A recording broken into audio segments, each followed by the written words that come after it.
The name death's head hawkmoth refers to any one of the three moth species of the genus Acherontia. The former species is found primarily in Europe, the latter to Eurasian. Most uses of the common name refer to the European species. These moths are easily distinguishable by the vaguely human skull-shaped pattern of markings on the thorax. All three species are fairly similar in size, coloration, and life cycle. These moths have several unusual features.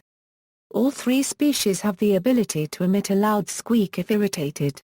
The sound is produced by expelling air from the pharynx, often accompanied by flashing of the brightly colored abdomen in a further attempt to deter predators. All three species are commonly observed raiding beehives of different species of honeybee for honey. Atropos only attacks colonies of the well-known western honeybee, Apis mellifera. They can move about in hives without being disturbed because they mimic the scent of the bees. Development: eggs are laid singly under old leaves of a host plant and are green or gray-blue. None of the three species is restricted to a single family of host plant. Hosts are typically of the families Solanaceae, Verbenaceae, Oeliaceae, Bignoniaceae, and others. The larvae are stout, reaching 120–130 mm, with a prominent tail horn. All three species have three larval color forms, typically, green, brown, and yellow. Larvae do not move much, and will click their mandibles or even bite if threatened. When mature, they burrow underground and excavate a small chamber where they pupate. In popular culture, the skull-like pattern and its fanciful associations with the supernatural and evil have fostered superstitious fears of Acherontia species, particularly Acherontia atropos, perhaps because it is the most widely known.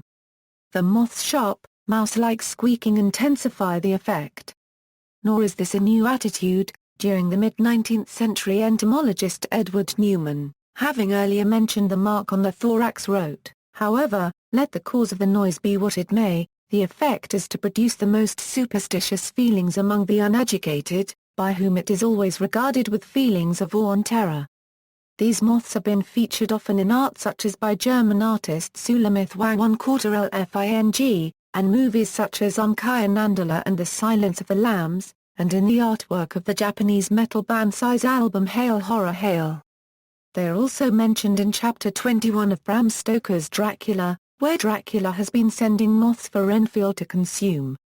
According to legend, the species was first seen in Britain at the time of the execution of King Charles I, but it is more likely to have simply become more common by that time, having arrived with the first transportation of potatoes some centuries earlier. Though rarer, it is still occasionally sighted in the country to this day. Edgar Allan Poe's short story The Sphinx describes a close encounter with a death's-headed sphinx moth, describing it as the genus Sphinx, of the family Crepuscularia of the order Lepidoptera. The species names Atropos, Lachesis and Styx are all from Greek myth and related to death. The first refers to the member of the three Moirai who cuts the threads of life of all beings. The second to the Moira who allots the correct amount of life to a being. And the last refers to the river of the dead. In addition, the genus name Acherontia is derived from Acheron, a river of Greek myth that was said to be a branch of the river Styx. References. External links: Atropos detailed information, Styx detailed information, Lachesis detailed information, 12 facts about death's head hawkmoth.